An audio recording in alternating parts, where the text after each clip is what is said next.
Hello, my name is Chief Joe Caffarelli of the Revere Police Department. I'd like to make you aware of some scams that we've been receiving reports of that have been costing people a significant amount of money. The first is the kidnapping scam. You get a call stating that your loved one was in an accident and that the individuals calling will only let them go safely if you wire money to them. These people calling will have enough information about your loved one that will make you believe it's for real. Fortunately, your loved one most likely has not been kidnapped. Instead, you have become the target of an increasingly common scam throughout the nation. When faced with this situation, remember to ask simple questions such as where the accident happened or what car your family member was driving. Try to get the phone number that called you and stay calm. The suspects in this scam often use your confusion and stress to take advantage of you during the call. The best way to respond to this is to first attempt to get in contact with your loved one. This will be the best way to prove that the people behind the call are just scamming you. If you are unable to get in contact with them, call the Revere Police Department at 781-284-1212, extension 0, and go over the call you received with as much detail as possible. At no point should you go to an ATM or wire any money. Once you do, you can't get it back. Now I'd like to give you some tips on how to prevent this scam.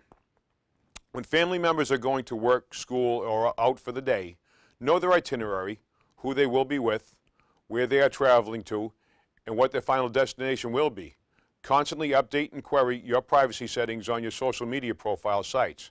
It is often through these social media being public that allows criminals to learn more about you and gain the upper hand.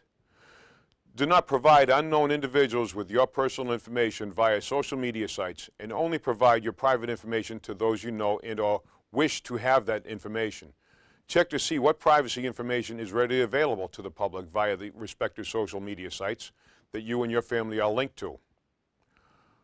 I'd like to tell you what to do should you receive such a call. Attempt to verify the validity of the number the scammer is calling from. Attempt to verify the authenticity of the caller of the scam. Attempt to identify the location of the person and or the family member potentially being kidnapped. Police can always check this area for an accident. Notify your local police immediately. Refrain from accepting any subsequent calls from the number associated with the scam. Ensure you ask specific questions if you are contacted by the party in association with the scam about the suspected hostage. If there is a lack of specific information by the scammer, this may prompt the scammer to end the conversation. Record the telephone number the suspected kidnapper and or the suspect scammer is calling from. Save any text messages and or photographs the suspect kidnapper and or scammer is calling from. Do not panic. Think with a clear head and provide the proper information to the Revere Police Department so that we can conduct an investigation.